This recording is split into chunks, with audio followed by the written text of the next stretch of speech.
I still remember the exact second my life split into before and after.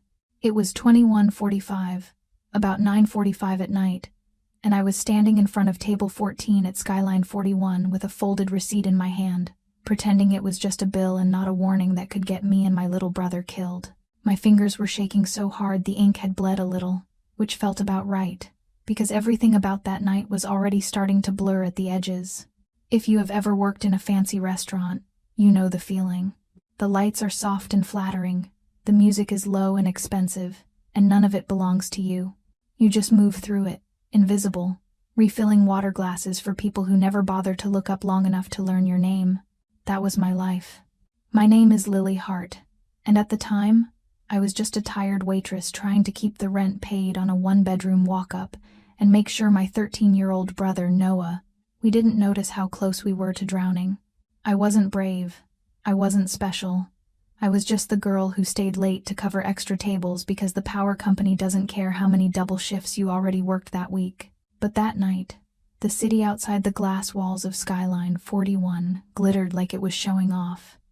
And table 14 belonged to the man everyone in Chicago whispered about without ever saying his name out loud.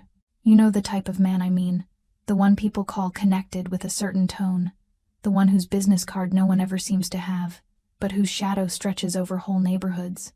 In our case, his name was Adrian Cole, and when he first started coming in, the managers pretended he was just another rich guy with a taste for dry-aged steak and skyline views.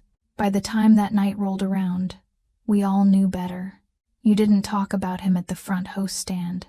Not if you were smart. You just made sure his table was spotless, his drink never hit empty, and you never, ever stared for too long. And yet there I was, staring. Not at him exactly, more at the space next to his crystal tumbler where my folded receipt was about to land. It looked harmless, like any other piece of paper that passed between servers and guests 100 times a night. But I knew what was written inside, and my pulse was beating so loud in my ears, I almost couldn't hear the restaurant anymore. I didn't start the night planning to save a Mafia boss. I started the night like any other Friday, clocking in early at 5 in the afternoon, because my manager had texted to say we were overbooked and understaffed, and he'd make it worth my while. Spoiler alert, it never is, but I went anyway, because Noah needed new sneakers and the landlord had just slipped a red notice under our door. By 21:25, my feet were already numb in my black non-slip shoes, and I had lipstick smudged on my wrist from where I'd tried to fix a rushed makeup job in the staff bathroom mirror. I remember ducking into the ladies' room on my 5-minute break, telling myself I had exactly long enough to pee, scroll through 2 messages on my phone, and breathe twice before I had to slap on a smile and go back out there. It was quiet, the way fancy bathrooms always are, all marble and chrome and the faint scent of something that probably cost more than my entire makeup bag. I took the last stall, locked the door, and sat down like my bones were 80 years old instead of 23. That was my little ritual, my tiny rebellion, scrolling through cheap memes while rich people complained about the temperature of their wine. For about 30 seconds, life was simple. Me, my phone, my exhaustion, the soft whoosh of the air vents. Then the door swung open, and the sound of heels hit the marble like gunshots. Not the wobbly, cheap kind I wore when I tried to feel grown up, but sharp, confident clicks that said whoever this was had never in her life worried about rent. A sharp, expensive perfume cut through the faint floral scent of the bathroom like it owned the place. I went very still. It is funny, the way your body remembers old habits, even when you don't realize you have them. Growing up where we did, you learn early that sometimes the safest thing you can do is become silent and small. So I lifted my feet off the floor and held my breath without even thinking. She started talking before I even heard the stall door close. At first it sounded like the usual stuff, that bored, rich girl tone I'd heard a million times on dates and business dinners at Skyline 41, the sound of someone who has never had to scrub anything for a living. But then a sentence cut through the humming in my ears, clear enough to make my skin go cold. She mentioned the window table. There was only one window table that mattered that night, the one at the far corner of the restaurant, pressed against the glass so you could look straight out over the river and the city lights. The one where Adrian Cole was sitting. She talked about angles and timing, about how he had finally settled, how they were already in position. I remember that part vividly, because even though she never used the words hit or kill, my brain filled them in without hesitation. She spoke like she was confirming an order, calm and precise, like this was just another appointment. My hand froze around my phone. Every noise in that bathroom seemed to echo. The rush of water from the tap, the rustle of fabric, the familiar small sounds of someone fixing their makeup before going back to play their part in the dining room. But under it all was this other thing, this ice-cold line of understanding that slid right down my spine. She mentioned a man at the bar and 3 near the kitchen. Those details stuck, like someone had written them on the inside of my eyelids. 1 at the bar, 3 near the kitchen entrance, a clean view of the glass. I remember thinking, there must be some other explanation. Maybe it was an overdramatic way to talk about a surprise party or a flash mob, something stupid and harmless. But people who are planning a flash mob do not switch languages halfway through a sentence and drop their voice so low you can barely hear it. That is what she did next. Midway through an instruction, her words slid into another language, something harsh and sharp around the edges, consonants like broken glass. I didn't understand a single word, but I didn't need to. The tone said enough. She washed her hands while she talked, the tap running for just long enough to blur a few syllables.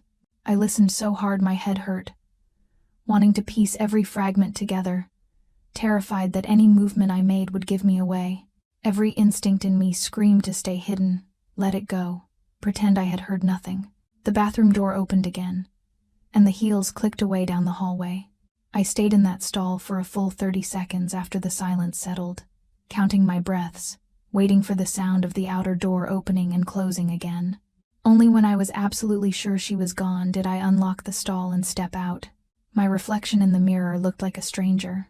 Wide eyes, too much eyeliner, hair pulled back in a rushed ponytail, black uniform that never quite fit right. I looked like any other service worker in a high-end restaurant, someone you could miss 100 times in a night without noticing. Inside, I felt like I had swallowed a live wire. Those phrases kept looping in my head. The window table, the man at the bar, the 3 near the kitchen, and behind them a new, ugly awareness. Whatever was about to happen out there, it was not random. I splashed water on my face, more to wake myself up than anything else. I tried to tell myself this was not my business, that if I stepped in, I would be putting Noah at risk too, because danger never stays neatly in the place where it starts. I pictured him at home, probably in front of the old TV, hoodie half-zipped, complaining about homework and pretending he wasn't worried about me walking home after close. I could have walked back out there, kept my mouth shut, kept my head down. God knows that is what most people in my position would have done, what survival in our neighborhood trains you to do. Look away, pretend you did not see, let powerful people solve their own problems. But there was something about the way she had said it, about the quiet, casual betrayal in her voice, that snapped something in me. Maybe it was the thought of some stranger's brains painting that beautiful restaurant window while everybody pretended it was just another freak crime on the news. Maybe it was the way she spoke about him like he was a problem to be erased, not a person. I wish I could tell you I made some clear, noble decision right then. The truth is messier. It felt less like choosing and more like being dragged by my own conscience toward a line I had spent years carefully never crossing. By the time I pushed the bathroom door open, my 5 minutes were definitely up. The hum of the dining room hit me like a wave, clinking glasses, low laughter, a distant cheer from the bar where some table had just ordered a round of tequila shots. Skyline 41 looked exactly the same as it had 15 minutes earlier, but to me it felt like walking into a room where a bomb had already been armed. I scanned the bar and saw him immediately. A man nursing 1 drink longer than any normal person would, gaze drifting not to the TV above the shelves but to the reflections in the glass. Near the kitchen entrance, 3 men who looked like they had been copy-pasted from every vague memory I had of trouble growing up, the wrong kind of relaxed. Chairs angled for a clear view of the room. It fit too perfectly, the way puzzle pieces lock together once you finally see the picture. My section was busy, but my hands went on autopilot. Take order, Drop checks, smile, apologize, refill water, all while my brain screamed over and over, "Do something, do something, do something." Every time I passed table 14 and saw the back of his broad shoulders, the cut of his suit, the way his security blended into the background, my heart tried to claw its way up my throat. Somewhere between dropping entrees at table 9 and resetting the silverware at 12, I realized I had stopped arguing with myself. The receipt book felt heavy in my apron pocket, the pen even heavier in my hand. I slid behind the service station, opened one blank slip, and wrote the ugliest, most important sentence of my life. It was short, blunt, and no time for politeness. Window table. Girlfriend sold you out. 1 at the bar, 3 near the kitchen, shooter watching from across the river. My handwriting looked strange to me, tighter than usual, as if my own hand did not quite want to admit what it was saying. When I folded the slip and tucked it under the real check for table 14, my whole body buzzed with adrenaline. I knew once I put that paper down, there was no rewinding, no taking it back, and going back to being invisible. That little square of cheap stock might as well have been a flare fired into the dark. So when you ask me why I did it, why a nobody waitress chose to risk everything for a man like Adrian Cole, this is the only answer I have. Because I couldn't walk past that table and pretend I didn't know what was coming. Because sometimes the thing that keeps you alive for years, that habit of keeping your head down, suddenly feels more dangerous than the risk of finally looking up. From the service station to table 14 is maybe 15 steps. That night, it felt like crossing a minefield. I could feel the folded receipt in my hand like it was hot, like it might burn straight through my skin if I held it for too long. Skyline 41 was humming in that way only a Friday night can. Glasses catching the light, forks scraping against plates, a low swell of laughter, and deals and dates happening under dim bulbs and too loud music from the lounge downstairs. Nobody knew that somewhere between the bar and the kitchen, I was walking around with a warning that should have belonged in a crime movie, not on a flimsy piece of paper in a waitress's grip. Table 14 sat pressed right up against the glass. If you leaned back in that seat, you could pretend you were floating above the river, with the city spread out below like a map of all the futures you could never afford. I had wiped that table down 100 times, refolded its napkins, replaced its candles. But that night, it might as well have been an altar. Adrian Cole was exactly where he always sat, back to the window, facing the room. It was one of those little details you do not really notice until you start paying attention, the way powerful men never like having their backs exposed. He wore a dark suit that fit a little too well to be off the rack, and a silver watch that flashed at his wrist when he lifted his glass. Across from him, Sloane Parker might as well have been in a perfume ad. Perfect hair, perfect dress, that sort of laugh that is engineered to tinkle at just the right pitch. If I had not spent the last 10 minutes hiding in a bathroom stall listening to her set up his death, I might have thought they looked good together. I approached their table the way training videos say you should, with shoulders relaxed, a neutral smile, and attention split between the guests and the plates. On the outside, I was just the server checking in after the main course. On the inside, every nerve in my body was screaming. I slid the real bill into the little black folder, and then, as casually as I could, set the folded slip beside his glass on the pristine white linen. From a distance, it looked like I had simply laid down a receipt that had been signed, the sort of thing that happens every 2 minutes in a place like ours. Up close, I knew it was a tiny, handwritten explosion. My throat felt dry. I could hear my own heartbeat pounding in my ears, which is ridiculous, because the restaurant noise should have been louder.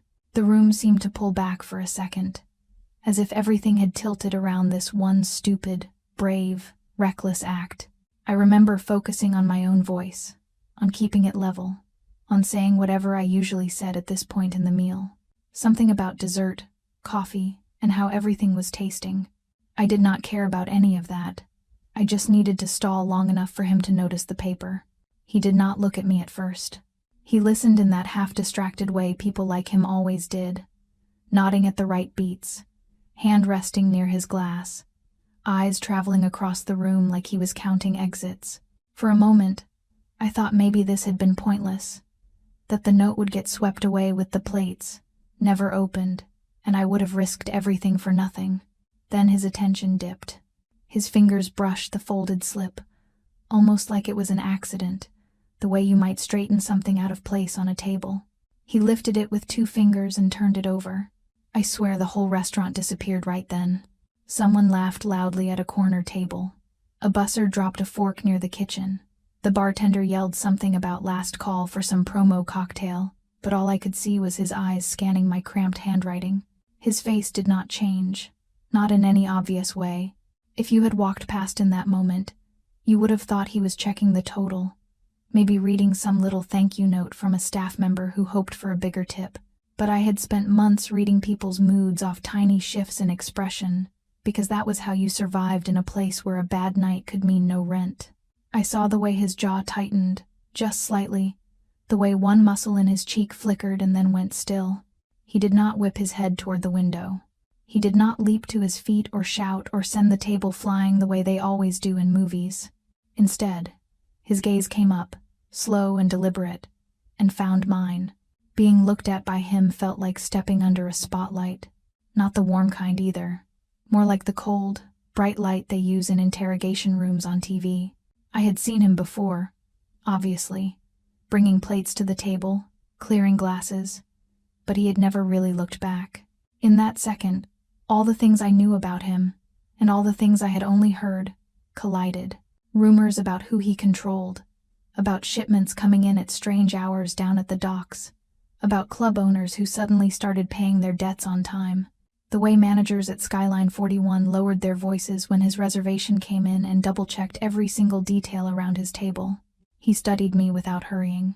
It felt like he was taking inventory, hair scraped back, cheap eyeliner, the faint shadows under my eyes from too many double shifts, the calluses on my fingers from holding trays.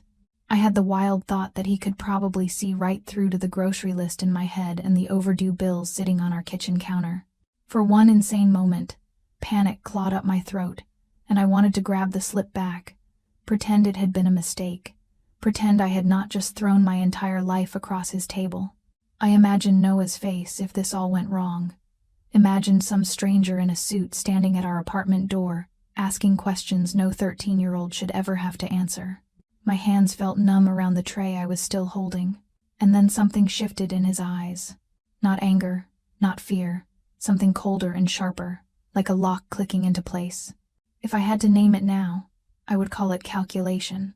In that look, I realized he was not just reading the words on the paper. He was weighing me as a factor. What I had heard, what I had seen, how big a liability or asset I might be. I suddenly understood how dangerous I had made myself, just by knowing too much. Behind him, Sloane said something in that light, tinkling way she had, lifted her phone, laughed at whatever was on the screen.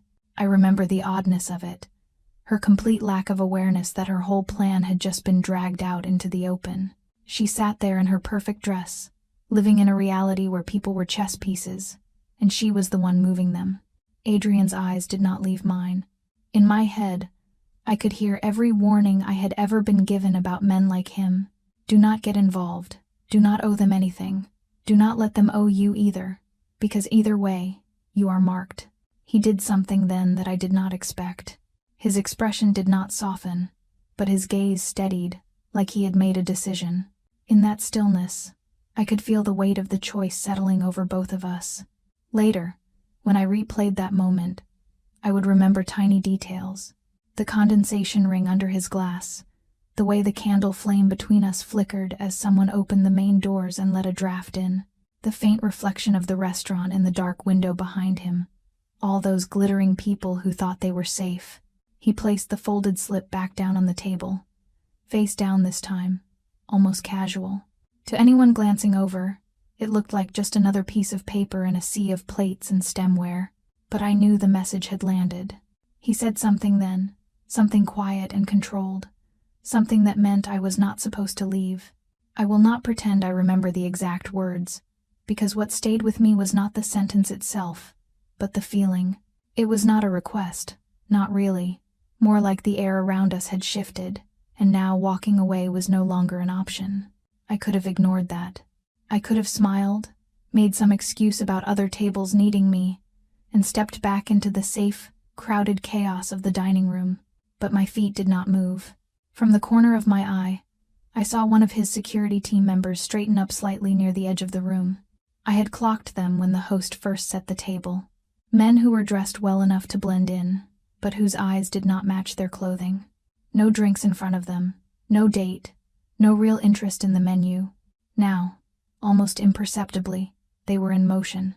One peeled off toward the bar, another shifted nearer the path to the kitchen, like pieces on a board sliding into defensive positions. Nobody else around us seemed to notice. They were too busy taking selfies with the city lights or arguing about desserts. I stood there with my tray held close to my chest, feeling like a prop that had accidentally wandered into the middle of a play it was never meant to be in. I knew if anyone looked too closely at my face, they would see it, the panic, and the "what have I done" written there. But no one did. Customers rarely do.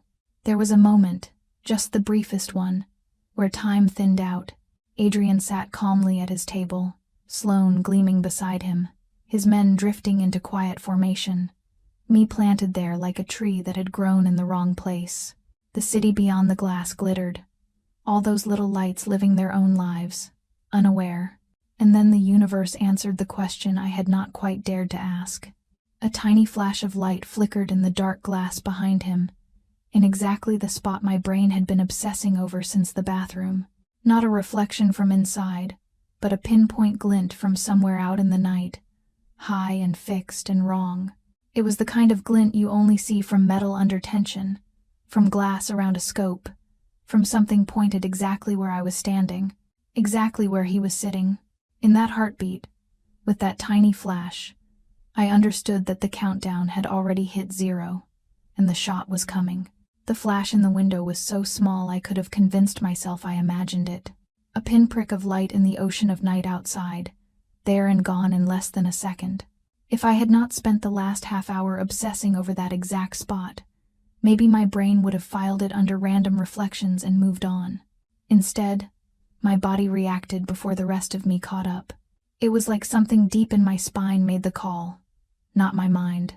One moment, I was standing beside the table, tray against my chest, knees locked. The next, my feet were leaving the ground. I did not think. I just moved. There was a split second where I smelled the whiskey in his glass and the cologne on his suit. That sharp, clean mix that always seemed to hang around rich men who were used to being obeyed. Then my shoulder slammed into his, harder than I meant to, and his chair scraped sideways. The sound of the shot and the sound of the glass exploding came together so tightly that I could not tell which was first. It was not like in the movies, no drawn-out ring of a single bullet. It was a violent crack that ripped the air clean open. The window behind him shattered in a howl of broken crystal and wind. Shards flew over us, little comets of reflected light slicing through candle glow and chandelier shine. The cold from the outside hit my face as the air rushed in, carrying lake chill and the distant smell of water and exhaust. I remember the thought flickering through me, wild and detached. I was right. It was real. This is actually happening. People screamed. Chairs scraped. Cutlery clattered. The hum of the restaurant collapsed into a mess of sound. Panicked voices. Someone crying. Someone yelling to get down.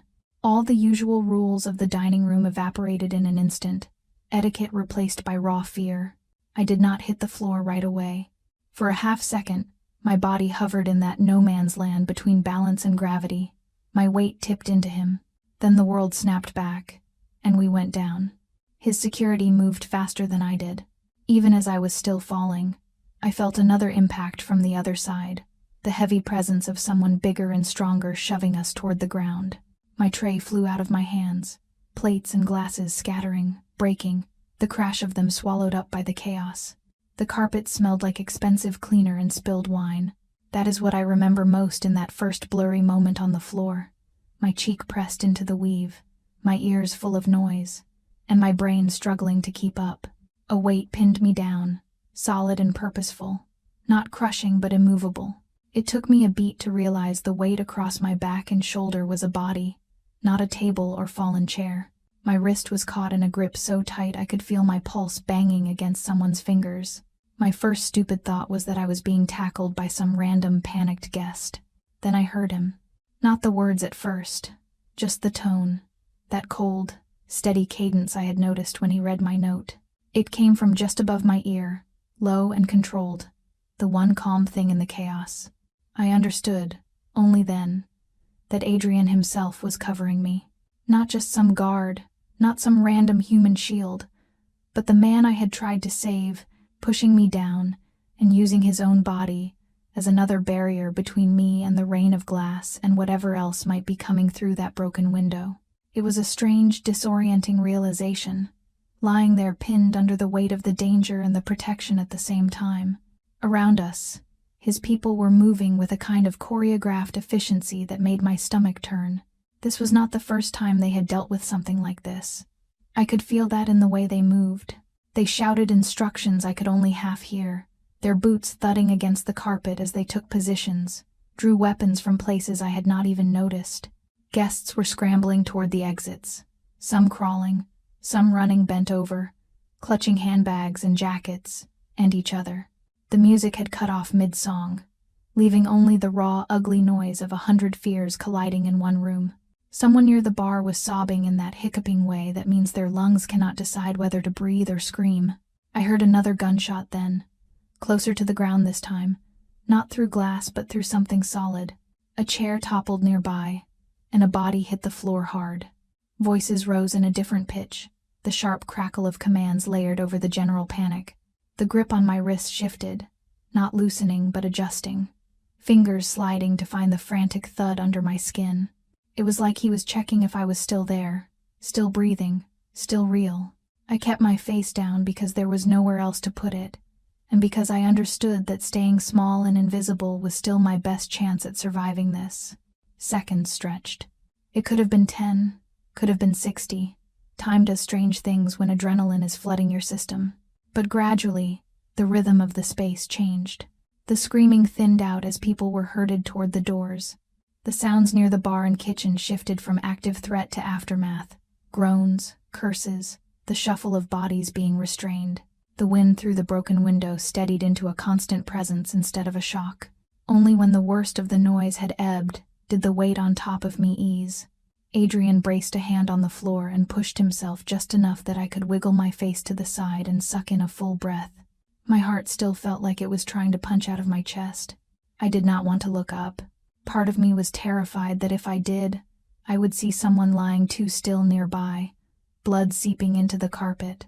Another part of me was afraid of seeing his face, of seeing whether he was furious, grateful, suspicious, or all of the above.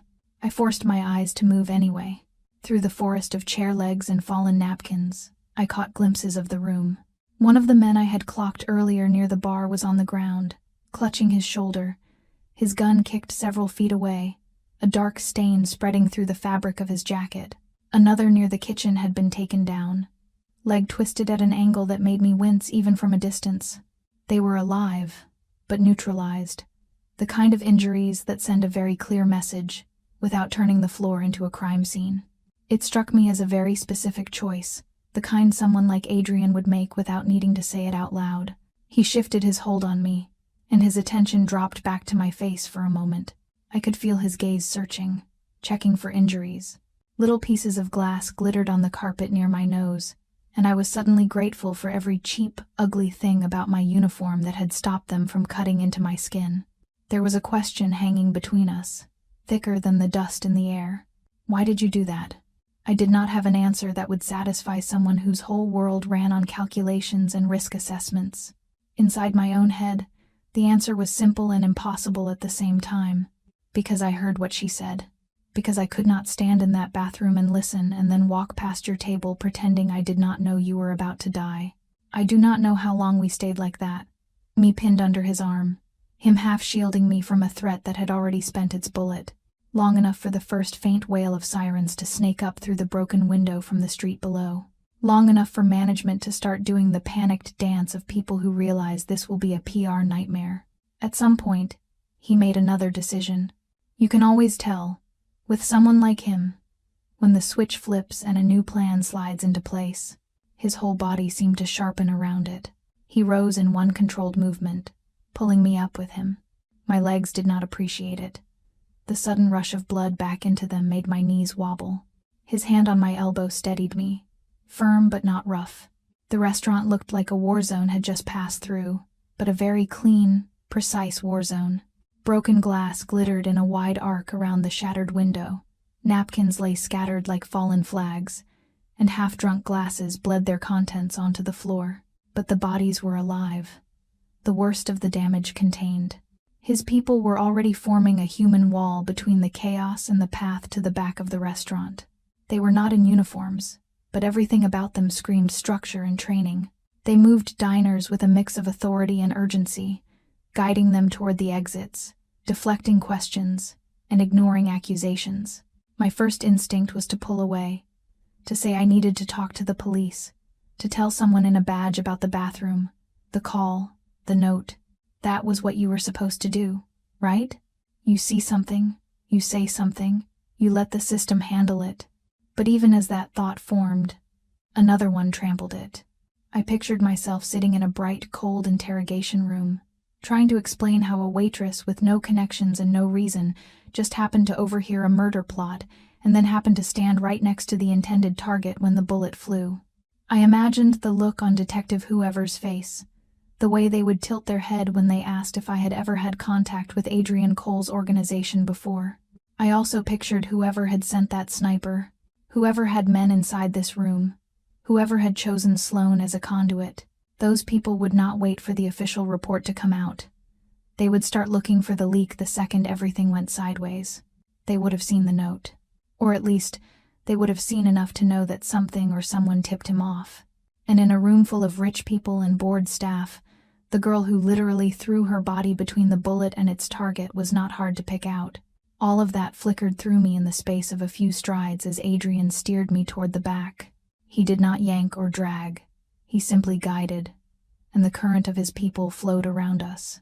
No one stopped us, because who was going to step in front of the man who had just proven he was hard to kill? We slipped through the swinging kitchen doors into a different world. The air back there was hot and humid, full of steam and the smell of garlic and seared meat. Cooks and dishwashers froze mid-motion when they saw the state we were in. Eyes darting to the shattered glass glittering in my hair and the jagged edge of the broken window visible through the pass. My manager appeared out of nowhere, pale and sweating, sputtering questions and half-formed apologies, the word police tumbling out of his mouth more than once. I could tell he was trying to come up with excuses for why this had happened on his floor, in his section, under his watch. He looked at me like I was a problem he did not know how to categorize. Adrian did not raise his voice. He did not need to. Whatever he said to my manager shut him up fast. And when he was done, the man stepped back as if someone had just reminded him exactly who signed the checks for this place, directly or otherwise. There was a service exit at the end of a narrow hallway, the kind I had used 100 times to take trash out or sneak a quick breath of fresh air on breaks. That night, it felt like the mouth of a tunnel leading somewhere I could not see the end of. A black SUV idled just beyond it, lights off, engine humming like a heartbeat. It struck me, as his hand tightened on my arm and his security formed a loose circle around us, that there were still choices here. I could stop, plant my feet on that cheap tile, and say I was staying. I could insist on waiting for the cops, for statements, for the official version of justice. But then I thought about Noah, home alone in an apartment that anyone with half a brain and a tiny bit of access could find. I thought about the man at the bar, and the three near the kitchen, about how their eyes had scanned the room earlier, taking everything in. I thought about the way that glint in the night had lined up perfectly with the back of Adrian's head. It hit me that the danger was not just his anymore. By warning him, by acting, by physically throwing myself into that line of fire, I had stamped my own name onto the ledger of this night. Whoever had paid for that bullet would want to know why it missed, and I was the annoying little variable that had made their math go wrong. So I let him lead me out the service door. The air on the loading dock was cold and sharp, smelling like dumpsters, wet concrete, and the faint metallic tang of the city's underbelly. The distant wail of sirens was louder out there, echoing between the buildings as more units converged on the front entrance. The SUV's rear door swung open, interior lit just enough to see the dark leather seats and the faint glow from the dashboard. It looked like every generic black car I had ever seen in crime shows. But this one was real. This one had a space in it waiting for me. Stepping toward it felt like pressing my hand against glass that might or might not be a mirror. I paused with one foot on the threshold, my hand still tucked in his. Behind us, the kitchen doors flapped, their porthole windows flashing glimpses of chaos and flashing lights. Ahead of us was only dim leather and tinted windows, and the knowledge that once I climbed in, I was not just a witness anymore. They talk a lot on the news about people getting mixed up in the wrong crowd, as if it happens by accident, like tripping on a sidewalk crack. Standing there on that loading dock, with gunpowder still stinging my nose and adrenaline buzzing in my veins, I realized that for me it had not been an accident. I had walked myself right to the edge and then stepped over, on purpose, on a flimsy, folded piece of paper. I got into the car. The door shut with a soft, final thud that felt a lot louder inside my head. As the SUV pulled away from the curb and the lights of Skyline 41 disappeared in the side mirror, I understood that I had just walked through a one-way door into Adrian Cole's world, and there was no easy way back. The ride from Skyline 41 to his building could not have been more than 15 minutes. It felt like being driven to another planet. I sat in the back of that SUV with my hands clenched so tightly in my lap my knuckles ached, watching downtown Chicago slide by in distorted smears through the tinted glass. The city looked different from inside a car like that. I was used to seeing it from sidewalks and bus windows, framed by the edges of crosswalks and the plastic seats of the L train. From here, everything felt sealed off, quieter, like I was already inside some invisible bubble that normal life could not quite touch. No one in the car talked much. The driver kept his eyes on the road, and one of Adrian's men in the front passenger seat scanned the sidewalks and intersections like he expected something to jump out at any second. Beside me, Adrian sat with his phone in one hand, the other resting relaxed but ready on his knee. Relaxed is a relative word, of course. Even in stillness, he had this coiled energy, as if his calm was just a thin layer covering something sharp.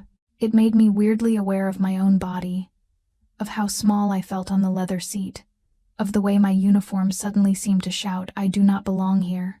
My brain kept flipping through images like a deck of cards. The bathroom stall, the phone call, the folded receipt, the flash in the glass, the explosion of the window. Each picture came with its own slice of fear, guilt, and disbelief. Somewhere in the middle of all that, another image forced its way in. Noah, sitting cross-legged on our sagging couch with a controller in his hands, one sock on and one sock off, a plate with the crusts of grilled cheese on the coffee table in front of him. He had school in the morning. He would probably stay up too late anyway, flipping through channels after pretending to do homework. I had told him I would be back late, but I had meant the usual late, the kind where my feet hurt and my hair smelled like fryer oil, not the kind where I showed up at dawn with a different last name and a new life. The thought hit me so hard I almost reached for the door handle on instinct, as if we were just in some regular Uber and I could ask the driver to pull over so I could hop out and run home. Instead, I stayed exactly where I was, because I understood something very clearly. If I jumped now, I would not be stepping back into the life I knew. I would be stepping out of the only moving shield I currently had. The car turned toward the lake. Lakefront Tower rose up out of the night like something out of a movie, all glass and steel, the lights of its upper floors glowing warm against the dark. I had seen it in magazines, in those articles about luxury living with words like exclusive and curated experiences that sounded like a different language when you were trying to keep a leaky sink from flooding your kitchen. We rolled past a security gate without stopping, the kind with a guard station and cameras that tracked you as you approached. The man inside barely glanced up when he saw the car, just pressed a button that made the arm lift, as we were expected. Maybe we were, maybe he always was. The SUV slid into an underground garage that smelled like clean concrete and money. Even the parking spaces looked expensive, with perfectly painted lines, polished floor, no oil stains or old gum. We pulled into a spot close to a private elevator lobby, the kind you only see in movies about people whose problems never include overdue electric bills. My legs felt strangely heavy when I climbed out. I was still in my black work pants and worn-out shoes, still had slivers of glass glittering in my hair, But now I was standing in a garage full of smooth, sleek cars that cost more than I would make in a decade. The difference between my world and his had never felt sharper. The elevator doors opened with a soft chime. Inside, there were no floor buttons, just a key slot and a small panel. One of his men slid a card in, tapped in a code, and the doors closed, sealing us in with our reflections. It was the first time I got a good look at myself since the bathroom. The mirrored walls showed a girl who looked like she had wandered into the wrong frame. Hair pulled back, a few strands stuck to her forehead, uniform wrinkled, eyes too wide and too tired. For a moment, I saw myself the way someone like Adrian must see me, not as the center of some story, but as a variable that had suddenly become important. A problem to solve, a piece to protect or remove, depending on which column she ended up in. The elevator stopped without the usual lurch I was used to from the ones in our building. The doors slid open directly into a living space. No hallway, no neighbors. It felt less like stepping into an apartment, and more like crossing a border. The penthouse was all clean lines and open space, the kind of place interior designers use in portfolios. Floor-to-ceiling windows wrapped around the main room, giving a panoramic view of the lake, the city, and the glittering ribbon of traffic snaking along Lakeshore Drive. When I walked forward, the polished stone floor reflected back the lights in a faint, ghostly version of my own silhouette. I felt like I had been dropped into one of those photos you scroll past on your phone and never imagine yourself standing inside. Everything had that subtle, expensive quality you only notice when you have spent your life around things that are worn out. The weight of the kitchen chairs, the sheen of the countertops, the way the cabinets closed without a sound. Even the air felt softer somehow, filtered and conditioned, carrying a faint hint of something expensive and unidentifiable. I did not belong there. Every cell in my body understood that. This was a fortress wrapped in luxury, and I was just a girl who had learned to stretch dollar store cleaning supplies and cheap coffee. Part of me wanted to start scrubbing, just to have something familiar to do. Another part wanted to curl up in a corner and pretend this was all some weird dream I could wake up from if I tried hard enough. Instead, I stood very still and tried not to think about the fact that my phone was still in my apron pocket, heavy with unanswered texts I had not even seen yet. That was when the fear for Noah came back, full force. It had never really left, but walking into that penthouse amplified it. The difference between this place and our building was brutal. Our apartment was on the third floor of a walk-up with peeling paint and a front door that never quite latched right unless you kicked it. Anyone could come and lean against the buzzer until someone let them in, or wait by the back alley door for a tenant to slip. There were cameras, technically, but half of them did not work, and the footage was only useful if you knew someone who knew someone. Here, there were layers, guards, codes, cameras that probably streamed to multiple screens and backups. If someone wanted to get to Tomum or here, they would have to get through this whole machine built around a man who did not like to be touched by fate. It hit me hard that Noah was still in our version of the world. Alone, unaware, just a kid who thought his biggest problem was a math test, and the fact that we were out of his favorite cereal. I realized that even if I was wrapped in glass and steel now, he was still out there, exposed. I did not need anyone to tell me that made him a target. Whoever had set up the hit would start pulling on every thread they could find. Witnesses, staff lists, security footage, phone logs. My name would float up sooner or later, and from there, our address was just a matter of patience. That thought was the moment my panic changed flavor. Up until then, it had mostly been about me, about what would happen if I said the wrong thing, if I went to the wrong person, if I stayed or left. Now it narrowed down to one point. My little brother, asleep under a too-thin blanket in a too-thin walled apartment. I pulled my phone out with hands that did not feel like they belonged to me. The screen lit up with missed calls from my manager, texts from my coworker asking if I was okay, and a notification from the transit app reminding me about some schedule change on my usual train line. Nothing from Noah yet, which meant he was either fine or did not realize he should be worried. In any other version of my night, I would have sent him a quick text, something like running late, lock the door, and go to sleep, love you. But every instinct I had screamed that tonight, that would not be enough. Tonight, A locked door and a neighbor down the hall were not the kind of protection we needed. I remember standing there in that luxurious living room and feeling smaller than I had ever felt in my life. I had spent years convincing myself I was capable, that I could handle things, that I did not need anyone to swoop in and save us. Suddenly, I was face to face with a level of threat I could not reach with my bare hands and stubbornness. The awful part was that I knew exactly who could reach it. There are moments you look back on and realize they were pivots, the points where you turned in a direction you can never untake. Agreeing to let Adrian's people go to our apartment and get Noah was one of those points. I did not come to it quickly or gracefully. In my head, a whole list of fears shouted over each other. The idea of strangers showing up at our door in the middle of the night, of Noah being shoved into some car by men he had never seen before, the risk of drawing even more attention to him, of dragging him deeper into this world instead of away from it. But it came down to this. If the people who wanted Adrian dead were even half as resourceful as I suspected, they already had our address. Leaving Noah there was not keeping him safe.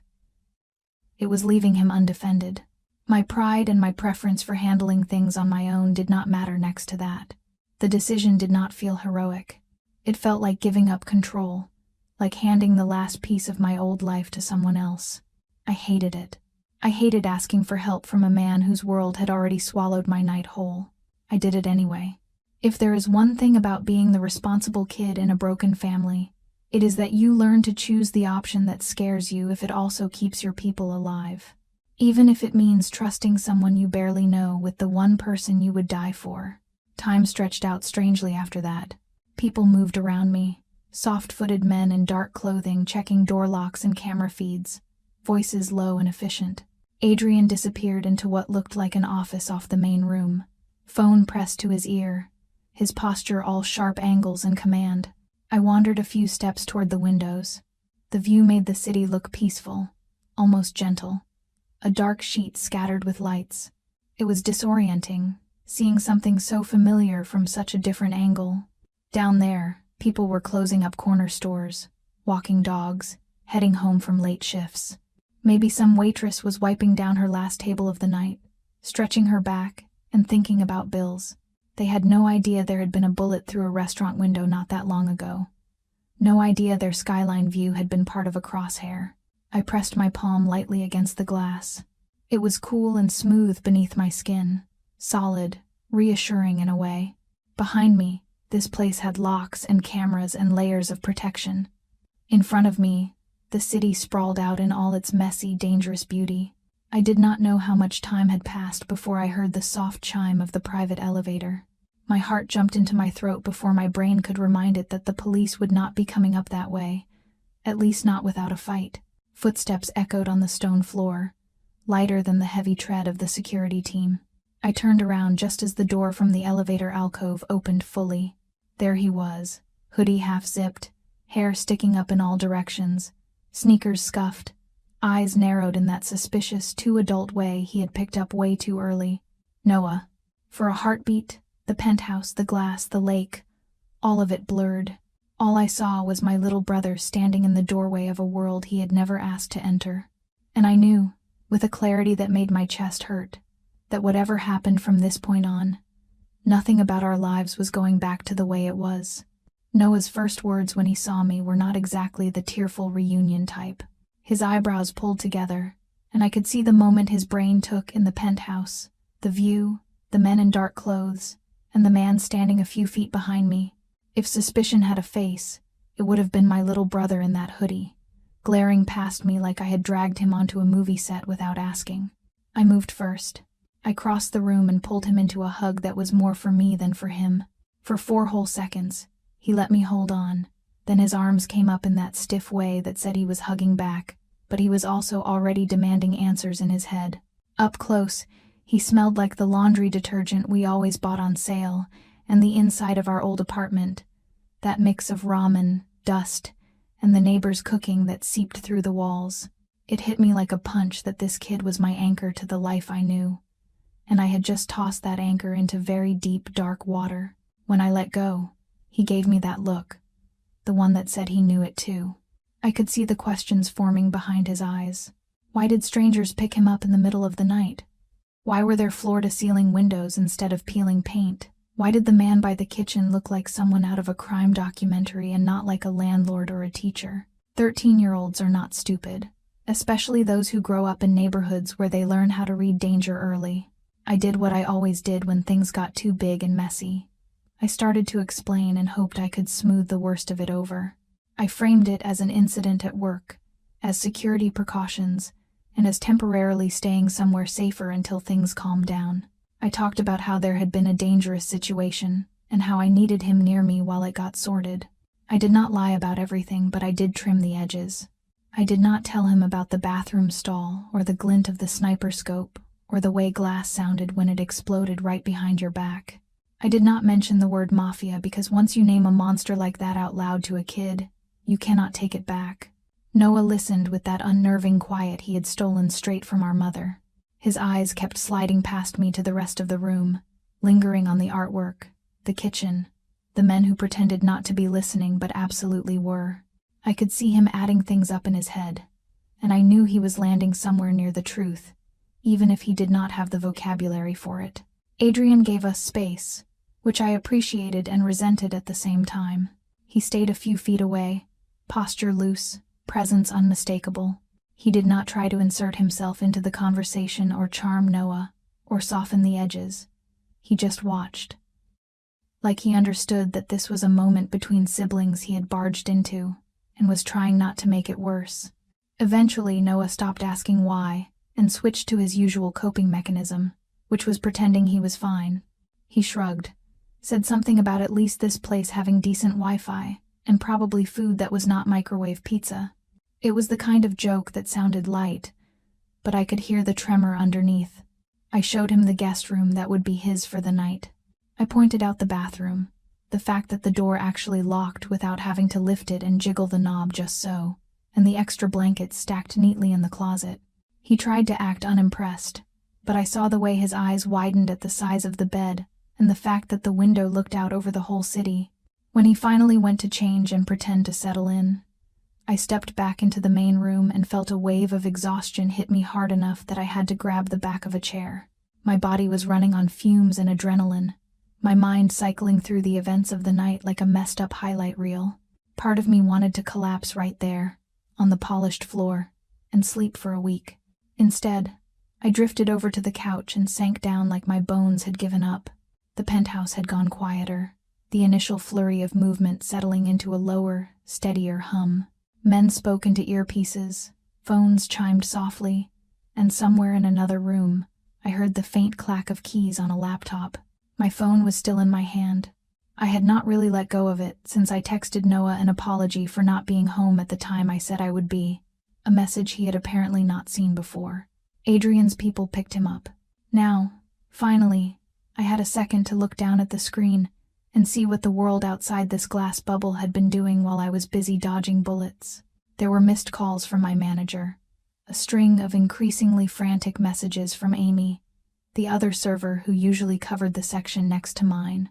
She asked if I was okay, said the cops had locked down the restaurant, and mentioned hearing words like targeted incident and organized. Each notification felt like a reminder that there was still a version of my life where I was just a girl worried about clocking in on time for another shift. I did not realize I had drifted off until my phone vibrated in my hand and jolted me back. It was not a long sleep, more like the kind of micro-nap your body snatches in crisis, where 10 minutes feels like 10 seconds and 10 hours all at once. The apartment lights were dimmed now, the lake outside darker, the city glow softer. For a heartbeat, I thought the buzzing was just another text from Amy or my manager. My thumb swiped across the screen out of habit, and then all the remaining sleepiness snapped right out of me. The name at the top was not one I recognized, just a number with no contact photo, and the first words made my blood run cold. Whoever it was had decided to call me Little Bird. It would have sounded almost sweet if it had not been wrapped around a clear warning that I should have kept my beak shut. The message was written in that kind of casual, almost playful tone that made the threat underneath it even uglier. They made it very clear that they knew who I was. Not just Lily the waitress at Skyline 41, but Lily with the apartment 3 floors up in a building with a broken buzzer. Lily had a 13-year-old brother who walked home from school past a vacant lot and a corner store with bars on the windows. The second message came before I had finished reading the first. It mentioned my street by name, described the chipped blue paint on our front door like they were strolling past it as they typed. It told me in the kind of language people use when they want to scare you without having to describe specifics that next time, Adrian would not be fast enough to drag me out of the way. My fingers were shaking so badly by the time the third notification lit up the screen that I almost dropped the phone. This one was not text at all, but a photo. At first, my brain refused to process it, as it had just decided enough was enough for one night. It was our building. Taken from across the street at an angle I recognized instantly, because I had seen that view every time I turned the corner after getting off the bus. The porch light was on, the crooked number above the door glowing tiredly like it always did. There were a few details that told me it was recent, not something pulled from Google or some old file. Mrs. Chang's second-floor window was lit. She always fell asleep with the TV on and the sound too loud. The plastic Halloween decoration Noah had forgotten to take down from our door was still hanging lopsided, even though October was long over. It was like someone had taken a snapshot of my fear and sent it back to me. I felt my stomach twist. A sick, hollow churn that made the room tilt a little. My first instinct was to run down the hall and drag Noah out of bed, to show him the photo, to say, "See, this is why you are not at home tonight." But I stopped myself. I am his sister, not his equal, not yet. He is still a kid, no matter how sharp his eyes are and how grown his questions sound. And there are weights you do not put on the shoulders of a kid if you have any other choice. So instead of going to him, I went to the one person in the apartment who could actually do something about it. Fear has a way of sharpening your focus. I stood up, legs shaky but moving, and followed the faint glow coming from the office down the hall. Adrian was there, as if he had never left. Jacket off now, sleeves rolled up, phone on speaker on the desk, laptop open to something that looked like a storm of numbers and boxes. He was in the middle of a sentence when he saw my face, and whatever he had been saying cut off. The person on the other end kept talking for a few beats before he hung up without a word. I did not bother with a preamble. Words felt thick in my throat, so I just held out my phone. I think my hand was trembling, because he reached for it a little faster than usual, like he was afraid I might drop it. He read the messages in silence. His eyes scanned each line, then slid to the photo, lingering there for a second longer than they had on the text. I watched his jaw tighten in that way I had noticed at the restaurant, that tiny, almost invisible warning sign that something in him had gone from passive to lethal. I had seen him controlled, calm, calculating. This was different. It was like the temperature in the room dropped without the thermostat moving. Whatever humanity was visible in his face when he talked about his father or his past earlier that night receded. In its place was something harder, colder. The version of himself that had survived long enough to become who he was. If I had not been so scared, it might have scared me on its own. For a second, a ridiculous thought flashed through my mind that he might blame me. That he would tell me this was what happened when you stuck your nose where it did not belong, that I had dragged my brother into his mess. I half expected anger directed at me. Disappointment. Some flavor of this is exactly why I did not want you involved. That is not what came. If anything, the danger in his eyes swung outward, like a gun barrel changing target.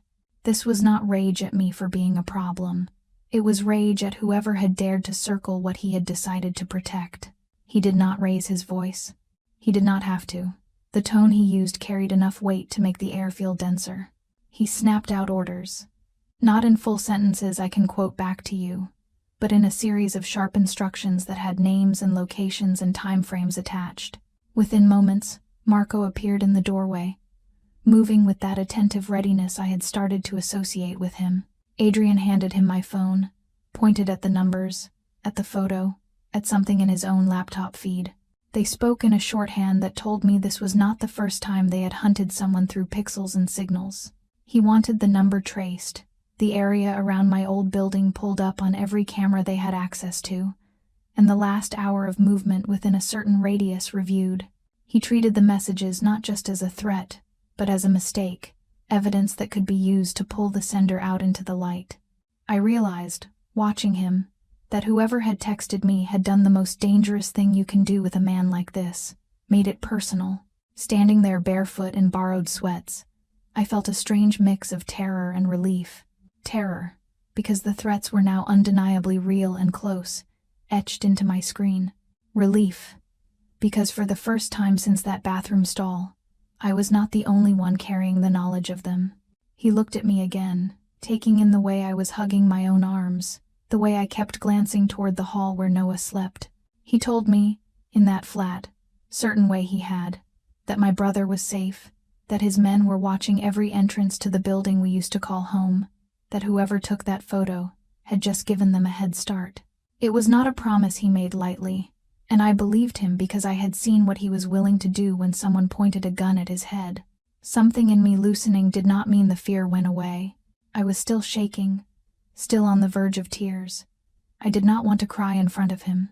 My life had been one long exercise in not falling apart where anyone could see. He must have recognized that brittle feeling, because he did not tell me to calm down or to be rational. He just told me to focus on what was in front of me, which right now was making sure Noah stayed asleep, stayed blissfully ignorant of just how close the dark was pressing in. It was a strange comfort, having someone else outline my priorities when my brain wanted to spin.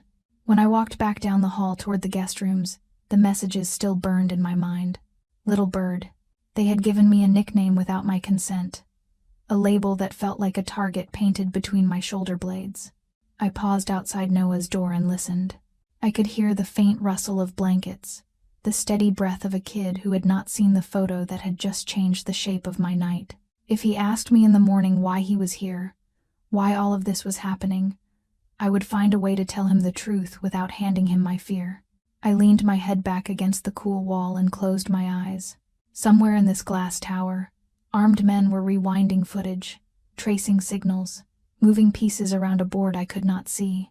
Somewhere out there, someone who liked sending creepy texts had no idea yet what kind of storm they had just called down on themselves.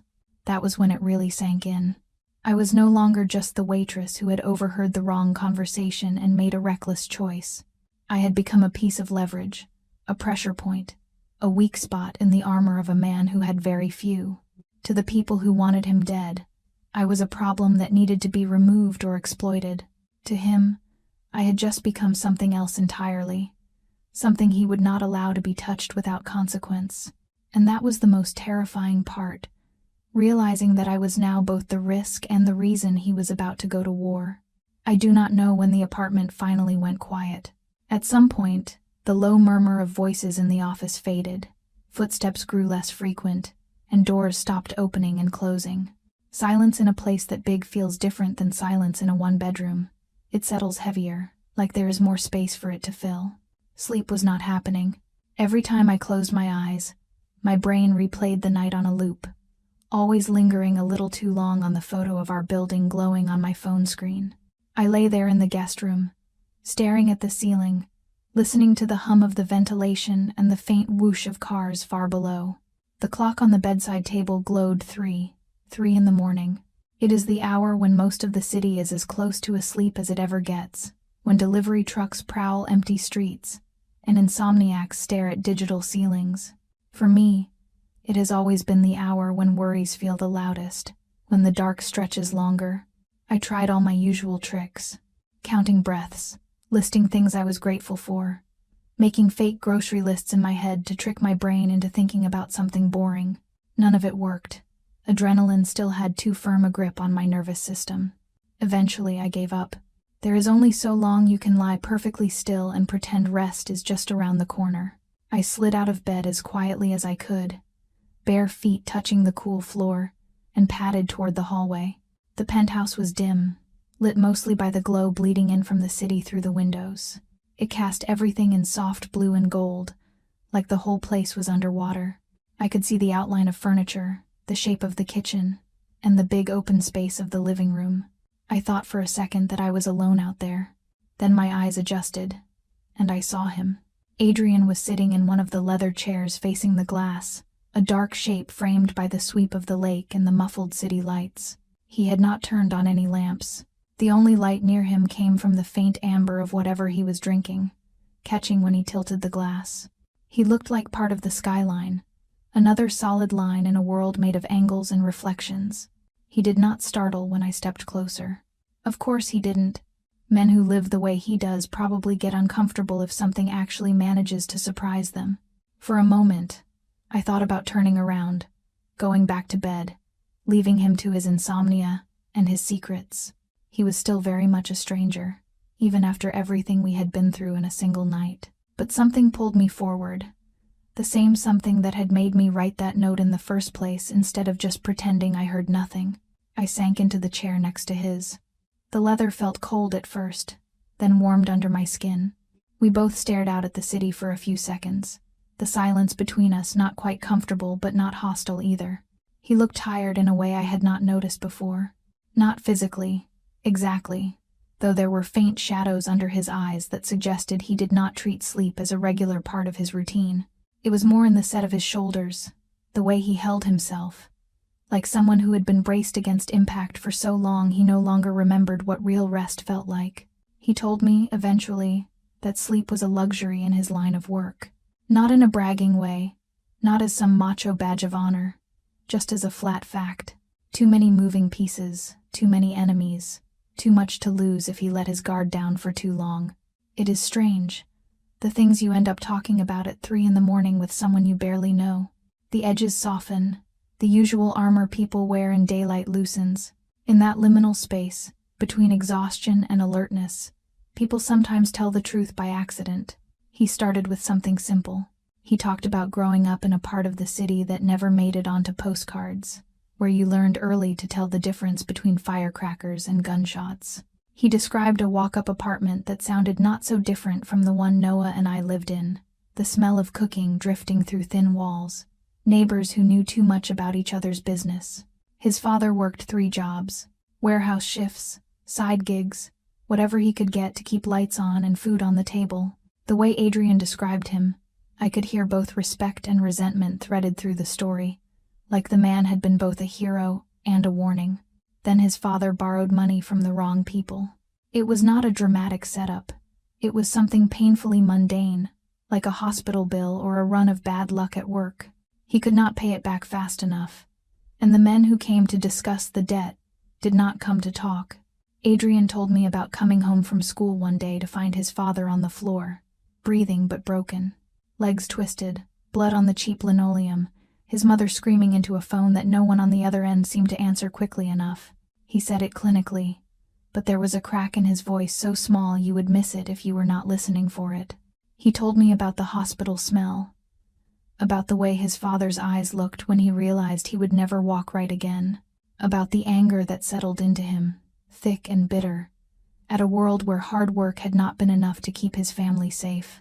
There are men who could walk into someone's life, ruin it, and walk back out as if they had just finished a chore. That was the day, he said, when he learned that power is not given. You take it, or you live at the mercy of people who do. And he had decided very young that he was done being at anyone's mercy. I sat there and listened, feeling this strange mix of pity and alarm. It is one thing to hear rumors about someone's past, another to hear the story from their own mouth, stripped of legend. The man the city whispered about was suddenly, in that moment, just a kid who had watched his father get broken like a piece of cheap furniture. He did not pretend he joined some noble mission after that. There were no fantasies about cleaning up the streets, no illusions about being a secret savior. He moved into the cracks between legal and illegal, because that was where the power was. And the more he took, the more insulated he and the few people he cared about became. He mentioned, almost in passing, that there had been someone else once. A friend, a partner, someone he had trusted more than anyone. They had built something together, territory, business, a network that stretched across ports and clubs and warehouses. Then that friend sold him out. It was not a small betrayal. It was the kind that ends with bullets and fire and hospital beds. He glossed over the details, but the scars were there, not on his skin where I could see them, but in every careful calculation, in every contingency plan, in the way he watched the world. He said the last time he let someone close cost him almost everything. His words did not come with self-pity. They came with cold math. When you live in his world, Trust is not romantic. It is an operational risk. Listening to him, I thought about all the ways people mask their wounds. Some people drink them away. Some people joke them away. Some people bury them under layers of work and denial. Adrian had built an empire over his, a structure so dense that very few people could get close enough to see what it was hiding. At some point, the conversation turned. Maybe it was inevitable, given the hour and the shared silence, that he asked about my scars too, the invisible ones. Up until then, I had been content to let him talk, to stay in observer mode. But there is something about being offered someone else's truth that makes you feel obligated to share some of your own. So I told him about our mother, about how she worked 2 jobs, cleaning offices by night and stocking shelves by day, until her body finally decided it had had enough. About the way the house felt after she was gone, strangely bigger and at the same time much too small.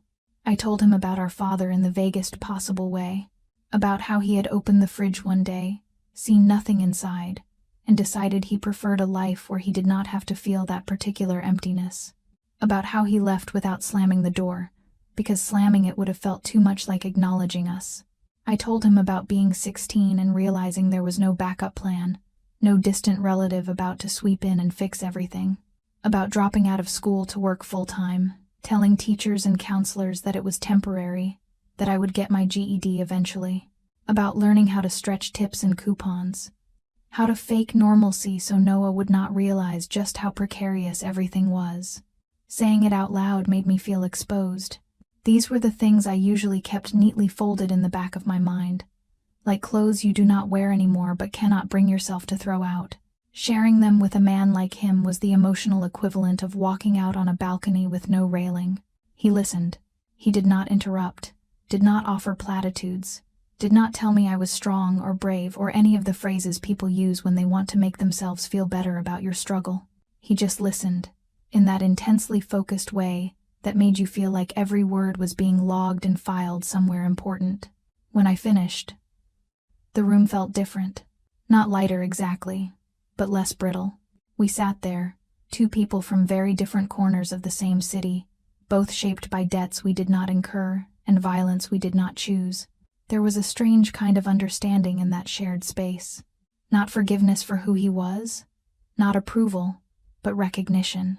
He had built his walls out of steel and money. I had built mine out of jokes and long hours and keeping my head down. The irony was not lost on me. For years, my survival strategy had been to stay invisible, to avoid the notice of men exactly like him. And now here I was, sitting next to one in his penthouse at 3 a.m, both of us too awake and too tired to pretend this was normal. The quiet between us stretched just long enough for my shoulders to start unknotting. Then his phone buzzed on the side table, a small, sharp sound that sliced through the fragile peace. He picked it up, glanced at the screen, and the part of his face I had just seen soften hardened right back up.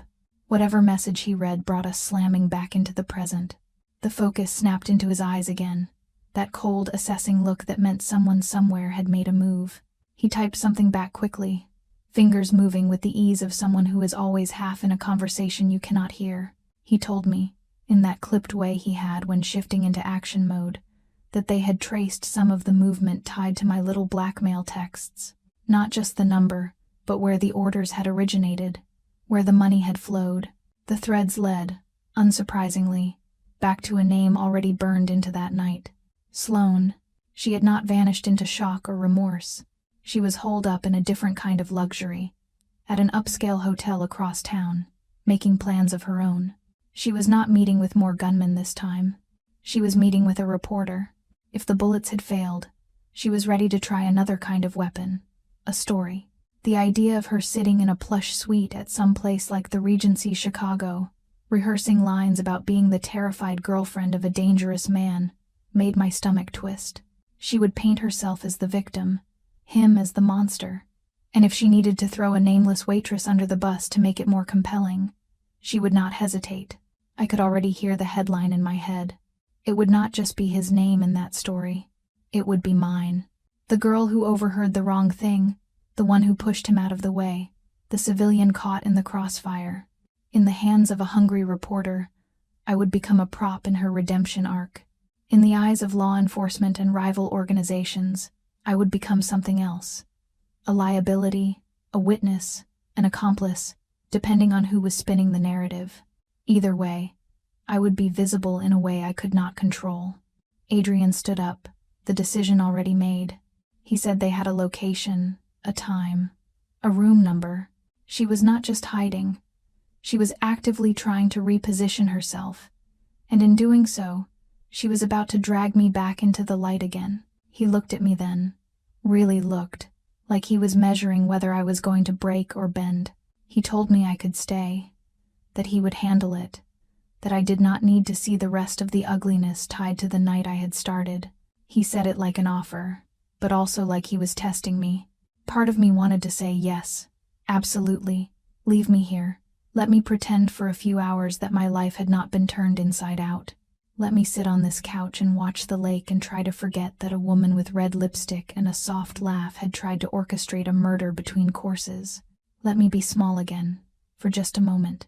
But there was another part of me, the same part that had listened in that bathroom stall and refused to shrug and walk away.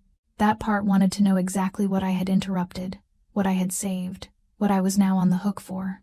If I was going to live with the consequences of this night, I needed to see them clearly. So when he said I could stay, I heard the unspoken second option. Or you can come with me. And as terrifying as that was, as reckless as it sounded, I knew which one I was going to choose.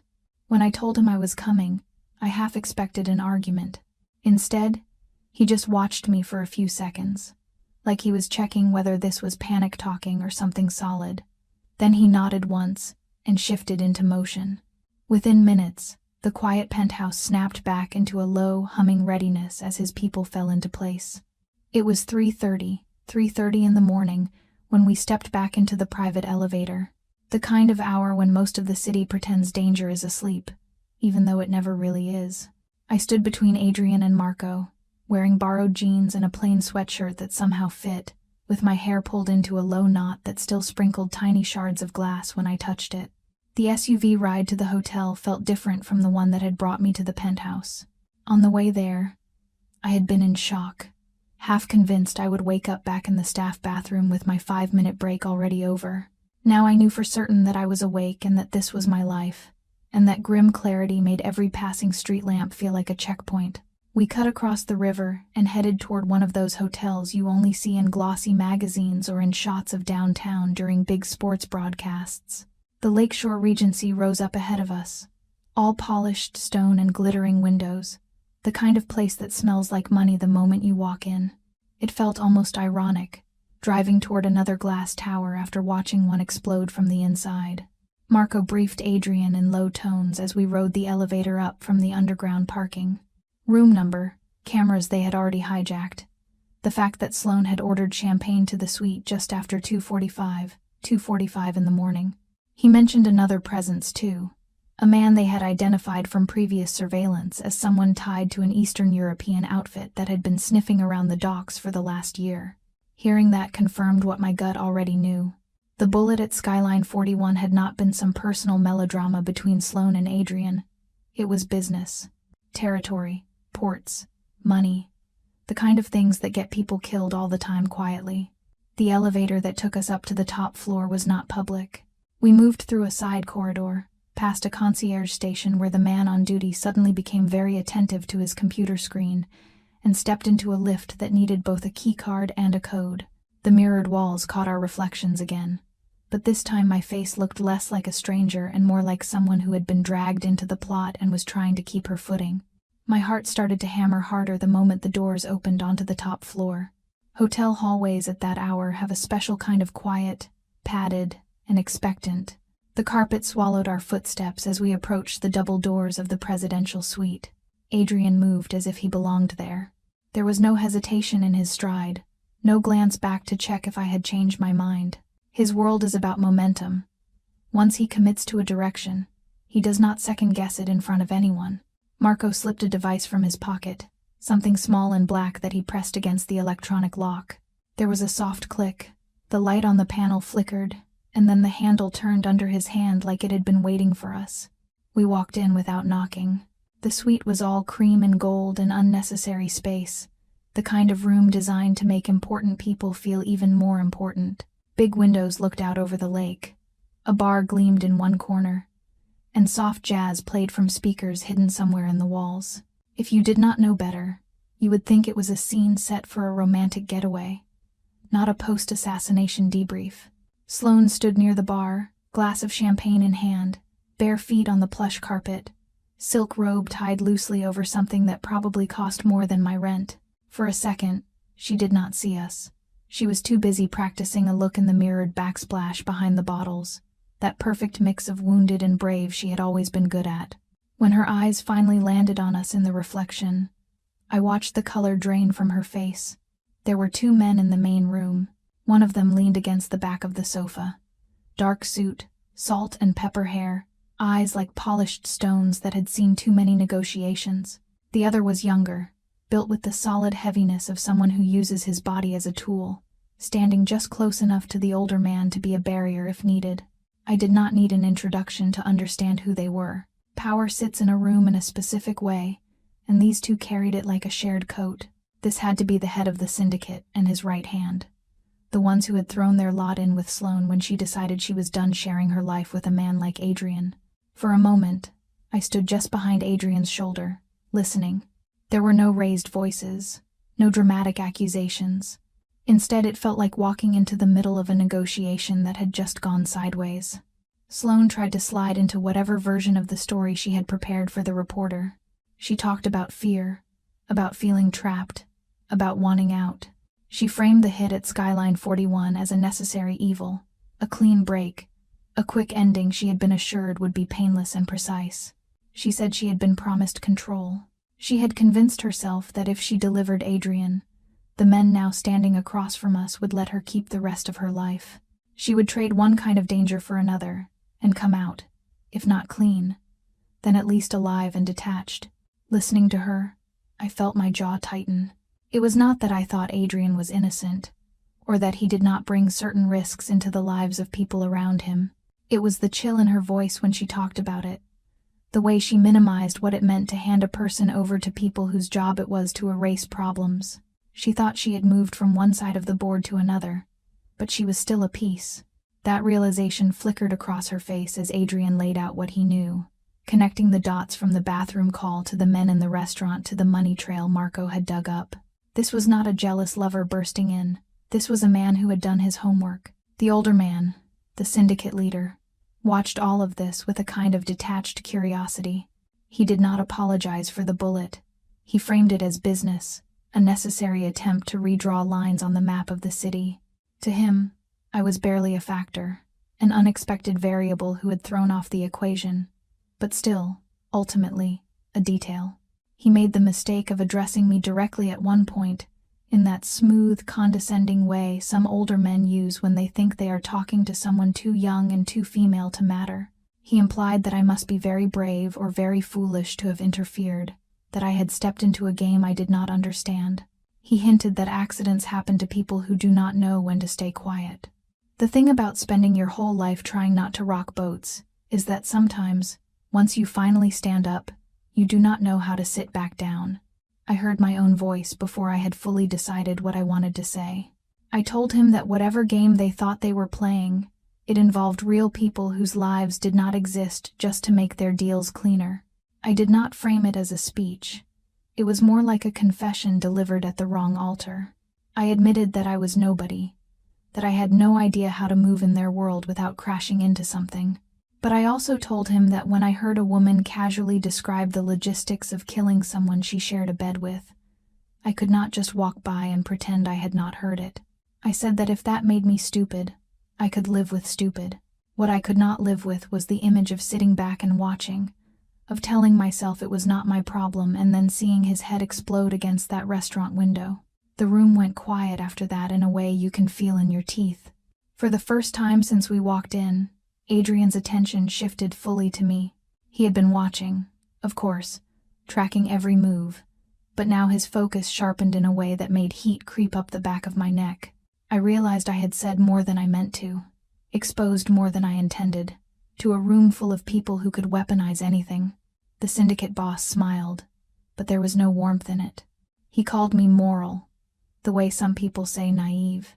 Then he turned back to Adrian and said, in a tone that was almost amused, that people like me do not last long in worlds like theirs. That was when I saw the real version of Adrian that the city whispered about. Up until then, I had seen pieces. The calculated calm, the quick decisions, the protective reflex when the glass exploded. Now I watched him step fully into the role of a man who makes other men afraid. His body language changed first. He was not just standing tall. He was taking up space in a way that made the room feel smaller. His words came slow and measured, but there was no room in them for negotiation. He laid out what he had on them, not just from tonight but from months of watching. Financial trails, shell companies, shipments that had mysteriously failed inspections at just the wrong time. He talked about the leverage he held like he was reading a grocery list. Nothing emotional, all facts. He made it clear that if they even breathed in my direction again, if they let my name cross their lips in a threatening way, the evidence he had would not just go to the cops. It would go to their rivals, to the people above them, to anyone who could and would use it to dismantle everything they had built. He did not threaten violence. He threatened annihilation. It was not a movie monologue. No raised voice. No dramatic gestures. It was worse, because it was calm and specific and entirely believable. The older man went pale under his tan, a thin sheen of sweat appearing along his hairline. The younger one, the enforcer, shifted his weight, clearly thinking through the odds of reaching for the gun hidden under his jacket. Marco's posture changed instantly, his own hand hovering near his weapon, and for a second I could feel the whole future of the room teetering on the edge of someone's bad decision. Then the enforcer thought better of it and relaxed his fingers. Sloane had gone very quiet by then. Her eyes flicked from Adrian to the men she had thrown in with, and I could see the moment she realized they would not save her if it cost them too much. For all her planning, she had underestimated just how small she was on their board. Adrian turned to her last. There was no shouting, no name-calling, nothing you would recognize from staged reality show breakups. He told her, as simply as if he were reading a weather report, that she was dead to him now. Not dead in the physical sense, although I understood that he could have chosen that route, and no one in that room would have really been surprised. Dead in the sense that she no longer existed in any of the circles she had once moved in. No more access, no more invitations, no more protection. He offered her one thing instead. Marco had already prepared it, because of course he had. This confrontation was not improvised. An envelope with a bank card linked to an account with a clean but limited amount of money. A ticket to a city far away where her name meant nothing. The conditions were simple. She took the out quietly. She signed paperwork promising to keep certain stories to herself, or she stayed and watched the recordings and transactions he had collected about her leak into places that would make her very public life very ugly.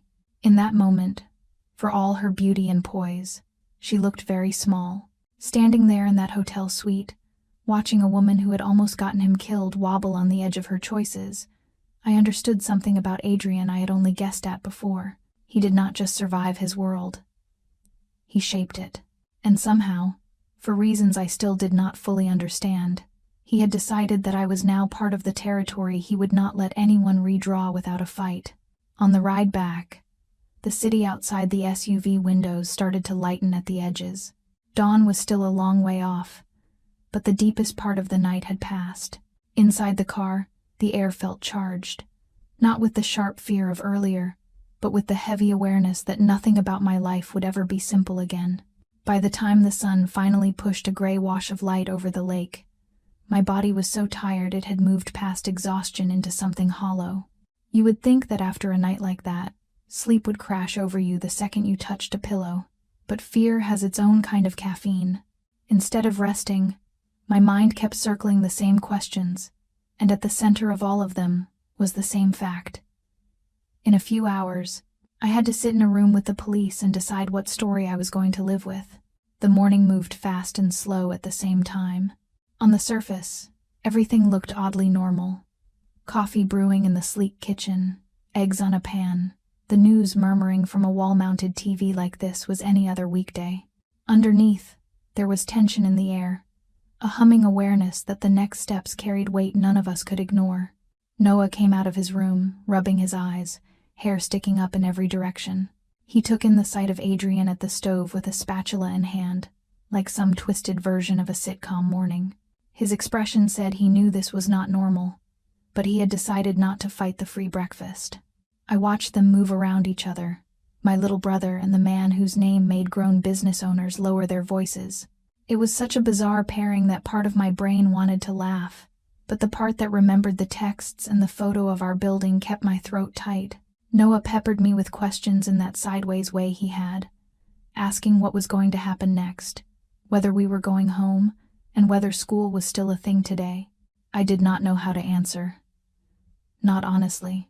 So I told him the only true thing I had, that I had to go talk to detectives about what happened at the restaurant, and that after that, we would figure out our next moves. I kept my tone light and stable, even as my stomach twisted around the possibility that my next moves might include a new identity in some nowhere town or a target painted between my shoulder blades. Adrian had already set things in motion while the sky was still dark. He had someone on retainer, a lawyer he spoke about with the kind of respect he rarely showed anyone. By 9 in the morning, a man named Daniel Keene was sitting at the penthouse kitchen island, silver hair neatly combed, suit so sharp it looked like it had opinions. Daniel took me in with a look that managed to be both professional and strangely kind. He spoke to me like I was the most important person in the room, not just a civilian snared in someone else's war.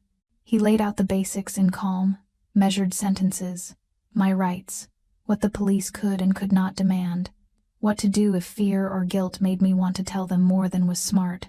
He talked about Detective Harper, the one leading the case tied to Adrian. He described her as smart, relentless, and very good at making people feel like she was on their side, even when her entire job was to build cases against men like him. He warned me that she would likely come in wearing concern like a soft sweater, that she would offer coffee and sympathy and words like help and protection. Hearing all of that made a kind of dizzy logic click into place. I realized that I was not just walking into an interview. I was walking into a tug-of-war over my future. On one side was the law, with its complicated mix of justice and politics. On the other was Adrian, with his power and his particular brand of twisted safety. Daniel told me something that stuck. He said that fear can make people talk too much in those rooms, and that once words are recorded, they cannot be pulled back into your mouth. He reminded me that I did not owe anyone more than the facts of my own survival, that I was not responsible for solving the entire case or fixing the city. On the drive to the precinct, my nerves felt like exposed wires. The SUV's interior was quiet, just the low hum of the engine, and the faint city noise filtered through the glass. Adrian sat across from me, his presence a steady weight, not saying much, but watching me with an intensity that made my skin prickle. I kept asking myself what I actually wanted. Did I want to see him in handcuffs? Pay for whatever crimes had brought him to the point where someone hired a sniper to take him out over dinner? Did I want to help the police pull at the threads of his empire until it unraveled, even if that meant the people who wanted him gone would still be out there, angry and unburdened of a shared enemy? What I wanted most, under all of it, was simple. I wanted Noah safe, boringly, predictably safe. The kind of safe where his biggest problem was a failing grade or a crush who did not like him back. Whatever path could get us closest to that felt like the right one, even if it meant choosing between two options that both made me a little sick. The precinct itself was exactly what you would expect if you had ever watched a crime show. Fluorescent lights washed everything in a tired yellow, the smell of burnt coffee and paperwork hanging in the air. Cops moved through the space in varying stages of alertness, some energized, some dragging, phones ringing, voices overlapping. Detective Harper met us in the hallway. She was in her late 30s, maybe, hair pulled back in a no-nonsense knot, eyes sharp enough to peel back layers. She shook my hand like she genuinely cared that I was there, her gaze flicking briefly to Adrian before landing back on me with an expression that said she had already decided he was the problem and I was the potential solution. She thanked me for coming, said she knew I had been through something traumatic, that she wanted to make this as easy as possible. Her voice had that practiced softness of someone who has delivered bad news to families and coaxed confessions out of frightened witnesses. If I had not been warned, I might have found myself relaxing into it. The interview room was smaller than I expected. A metal table, 4 chairs, a mirrored wall that everyone knew was not really a mirror. A camera in the corner with a little red light that never blinked. I sat on the side of the table facing the door, so I would not feel trapped. Small rebellions still mattering even in big moments. Daniel sat beside me, legal pad in front of him, pen poised. Adrian was allowed in the room but stood off to the side, leaning against the wall, expression carefully neutral. Harper set a small recorder on the table, pressed a button, and the little red light on it joined the one in the corner. She started with the basics. My name, age, occupation, how long I had worked at the restaurant, and what my shift had been that night. Her questions were gentle at first, almost casual, like conversation more than interrogation. I told her about clocking in, about section assignments, about the usual Friday night crush of customers, and the way the kitchen always fell slightly behind between 19 and 21. I described Skyline 41 inches broad strokes, the layout, the window tables, the bar, and the path between the dining room and the kitchen swing doors. She nodded along, asking clarifying questions that made it clear she knew the floor plan already. Then she narrowed the focus to the moment of the shooting. She wanted to know exactly where I had been, when the glass shattered, what I saw, what I felt. She asked me to walk her through it slowly, even when I stumbled or glossed over details. I kept my story as close to the simple truth as I could, without handing her anything that would put an easy line between me and Adrian and me. I said I had been standing near the table, clearing plates and checking in, when something in the window caught my eye, a flash that felt wrong.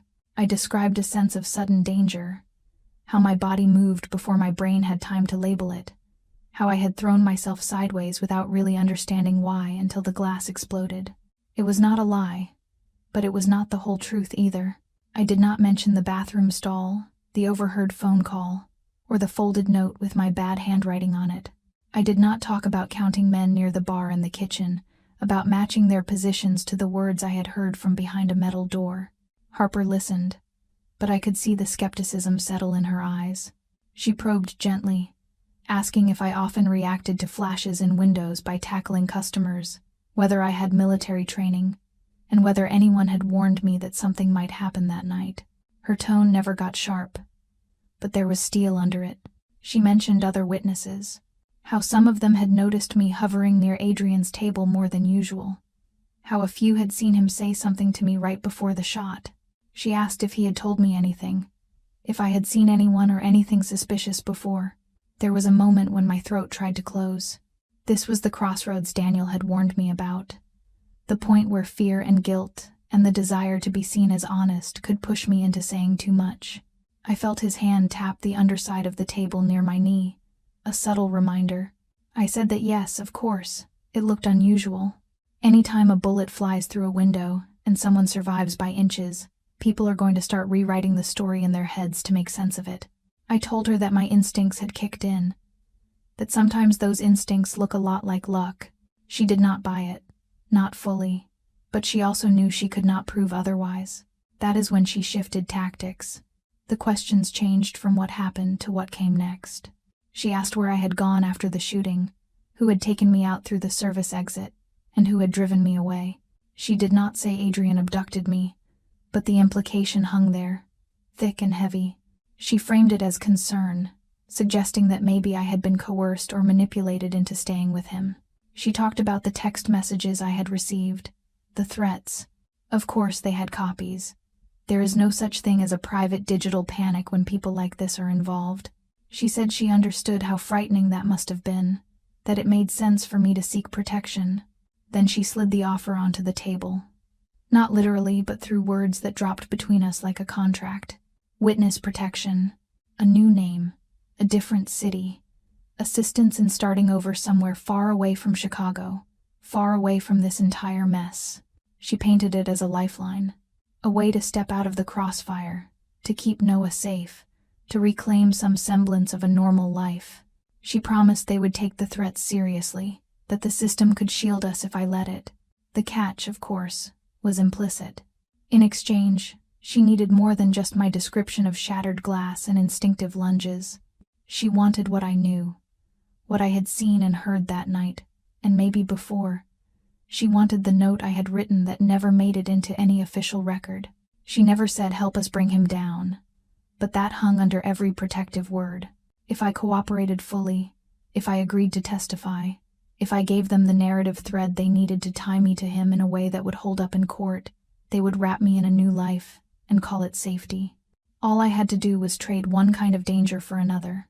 It would have been easy to say yes in that moment, to tell myself that the law was on the right side, that Adrian was a criminal, that putting him away would balance some unseen moral ledger, to convince myself that any discomfort with that idea was just guilt taught by a broken system that favors the powerful. But here is the truth I could not get away from. Removing him would not magically erase the people who wanted him dead. It would not dissolve the organizations that had hired the sniper, or undo the fact that someone had taken a photo of my building and texted me about my brother. If I traded Adrian's protection for the badge, I would still be a target. I would just have fewer people willing to step between me and the gun. I thought about Noah, about how he had looked around the penthouse with that mix of suspicion and wonder, about how he had quietly admitted to me that being scared was not new, that growing up with constant financial instability had already wired his nerves in a certain way. Witness protection might give him a different kind of school and a different kind of apartment, but it would also give him a life spent looking over his shoulder, waiting for the past to catch up. I thought about Adrian too, whether I wanted to or not, about the way he had thrown himself over me when the glass exploded, the way his hand had held my wrist just tightly enough to keep me grounded, about the cold rage in his eyes when he read the threats on my phone, the way his voice went quiet when he talked about his father on that balcony at 3. Standing on the outside, he was easy to hate, easy to label as the problem. On the inside, things got messier. There was still blood on his hands, still decisions he had made that I could not excuse, but there was also the undeniable fact that he had kept me alive when doing nothing would have been easier. So when Harper finished her gentle pitch, when she slid her card across the table and told me I did not have to answer now, that I could think about it and call her, I took a breath and chose. I told her I appreciated the offer, that I believed she meant it when she said she wanted to help, but I also told her that right now, the only person who had actually stepped up between me, the people sending threats, and me, was Adrian, and that I was not ready to trade that for promises and paperwork. Her disappointment was subtle but unmistakable. She did not get angry.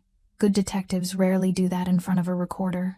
She just nodded slowly, said she could not force me to accept protection, and reminded me that her number would stay the same if I changed my mind. Walking out of that room, I felt lighter and heavier at the same time. Lighter, because a choice that had been looming over me all night was finally made, at least for now. Heavier, because I knew that by choosing him, I was also choosing his world, with all its shadows and complications. On the drive back to Lakefront Tower, I could not meet his eyes at first. I stared out the window instead, watching the city blur by, wondering what version of me existed in the timelines where I had said yes to Harper. Would she be safer, or just lonely in some rented house in a state she could not spell, glancing out windows every time a car slowed down outside? When I finally looked across the SUV, I found Adrian watching me in that same steady way. He did not thank me, did not say I had done the right thing, did not pretend this was some romantic show of loyalty. He just acknowledged, with a small nod, that I had made a choice with my eyes open. That, more than anything, was what settled inside me as the car climbed back up to the glass and stone of his building. I was not sleepwalking through this anymore, not just being dragged along by circumstance. For better or worse, I had stepped into his world on my own 2 feet, and the next twist in this story was going to be one I had actively helped create. You would think walking out of an interview room where you just declined witness protection would be the peak insanity of the week. Turns out, that was just another step on the staircase. We were halfway back to Lakefront Tower, when Adrian's phone buzzed with the kind of intensity that meant it was not just another update. He read the message, and I watched that now familiar shift in his posture, the way everything in him seemed to sharpen. He told Marco to change direction, and without asking, The car peeled off toward the lake, toward the part of the city where skyline photos never bothered to linger. The warehouse sat near the old docks, one of those long, low buildings that smelled like rust, oil, and old secrets. I had taken buses past places like it my whole life without ever expecting to see inside. Now I was walking into one with my heart pounding so hard it felt like my ribs had turned into a drum. The air inside was colder than outside, the concrete floor holding on to the night. Light spilled down in harsh cones from fixtures high above, leaving corners in shadow. In the center of the space, under the brightest of those lights, sat a metal chair with a man tied to it. It took me a moment to recognize him. Without the expensive suit and hotel lighting, he looked smaller, older, the edges of his power worn thin. The salt and pepper hair was the same, the heavy jaw, the eyes that had looked at me in the hotel suite like I was an amusing moral problem. Viktor Arlov. The name had been a rumor in neighborhood bars for months, attached to stories about new faces on the docks, shipments going missing, quiet pressure on small businesses. Now he was just a man with his wrists bound, blinking under a light that did not care how much his watch cost. I had never been in a place like that before. Every instinct screamed that I should not be there now, that rooms with men tied to chairs were the kind you only saw from a safe distance, preferably on a screen. But I had already sat in the interview room, already told a detective I was choosing Adrian's protection. Pretending I wanted clean hands at this point would have been a lie. Adrian did not swagger or gloat. He crossed the concrete with the same controlled stride I had seen in the restaurant, in the hotel suite, in his own living room at 3 a.m. He carried a slim folder instead of a weapon, which somehow felt more dangerous. The conversation that followed was not for me, not really. It was numbers and dates and wire transfers, names of shell companies and offshore accounts I had never heard of. Marco had done his work well. Every time Viktor tried to deny something, another piece of paper under that single clip said otherwise. I understood enough to follow the shape of it. They had found the money trail behind the hit at Skyline 41, routed through enough layers to confuse casual investigators but not enough to hide from people who lived in the same dirty river. They had dug into Viktor's own organization too, tracing skimmed funds, hidden stashes, all the little ways a man like him tries to secure his own parachute. Adrian did not shout or threaten to break anyone's bones. He did something worse. He offered arithmetic. He laid out exactly what would happen if those records landed on the right desks. Federal, local, international. He sketched out a future where Viktor would not just be facing charges. He would be facing betrayal from his own people, the ones who would not appreciate learning just how much he had tucked away for himself. He gave him 2 options, simple enough that even a girl who had never taken an accounting course could understand. Option 1. Every contract between Noah and me was pulled, immediately and completely, and a very clear message went out through the same channels that we were off limits. Option 2. Adrian walked away from that chair, handed the folder to the people best positioned to make Viktor's life a slow-motion disaster, and let the pieces fall. I watched Viktor weigh it. Watched pride war with self-preservation behind his eyes.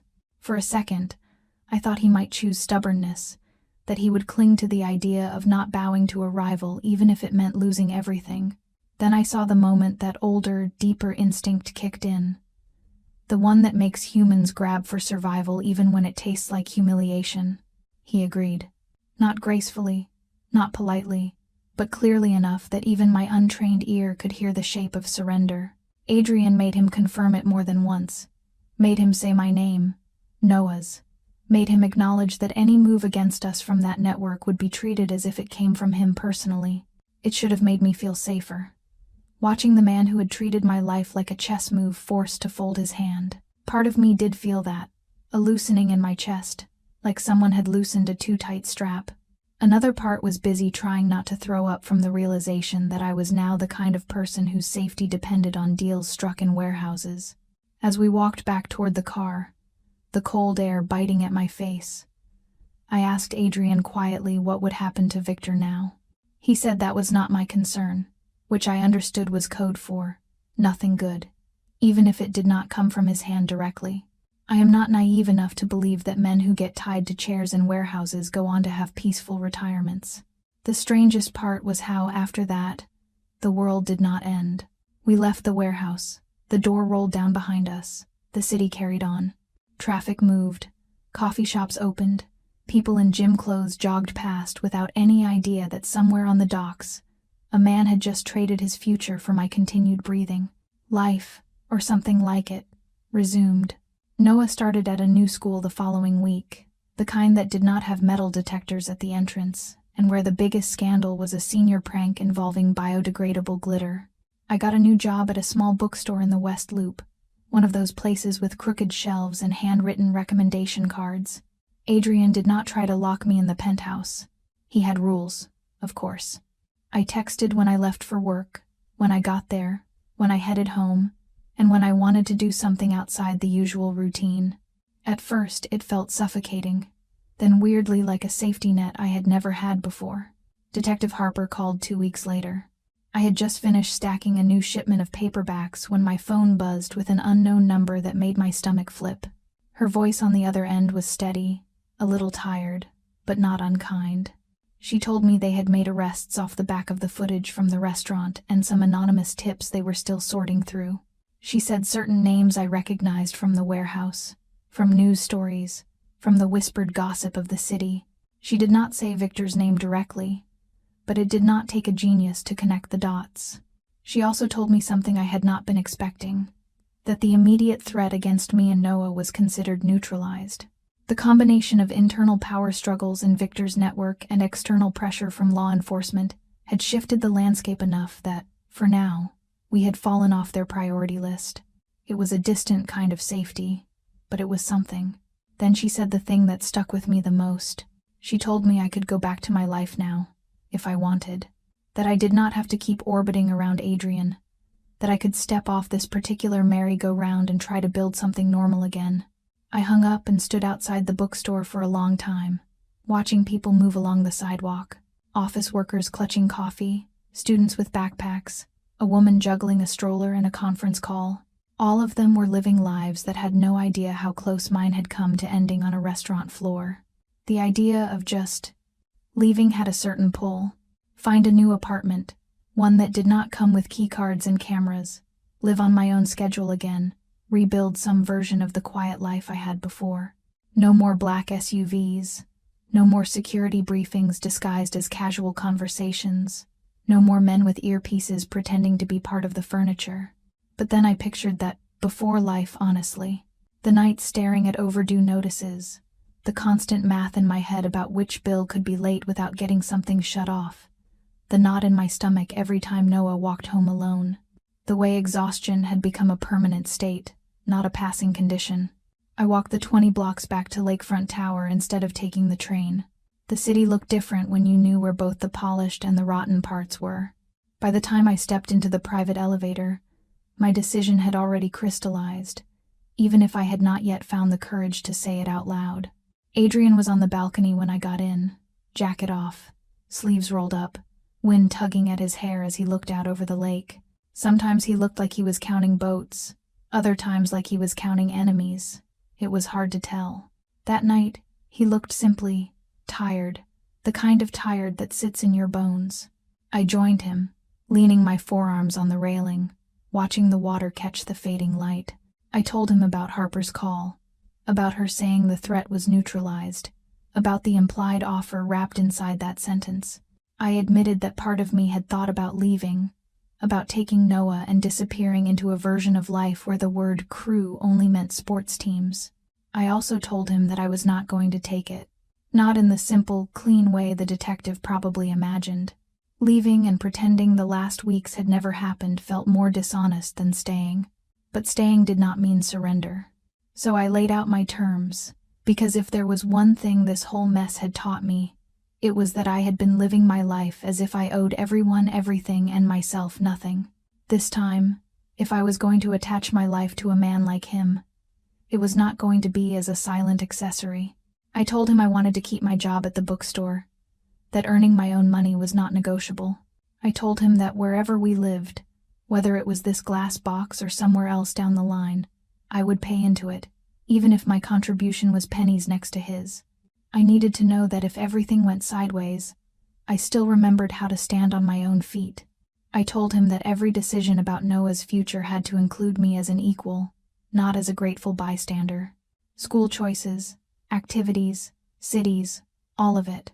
If he wanted to help, and he had, arranging tutors and programs and things I had not even known how to ask for, he would do it with my input, not over my head. And finally, I told him that if there came a point where this life, his life, became something I could not live with anymore, either because of danger or because of the way it changed me, he would have to let me go. No strings, no pressure, no subtle threats disguised as concern. If I walked, he would not send shadows after me to tug me back. Saying all of that out loud felt like stepping off a ledge. This was a man used to people adjusting their orbits around him, not the other way around. Part of me braced for anger, for laughter, for a gentle reminder of how the power dynamic between us really worked. Instead, he listened, really listened, the way he had at 3 in the morning when I talked about my mother and the too thin walls of our old apartment. When I finished, he was quiet for a long moment, city noise filling the space between us. Then he said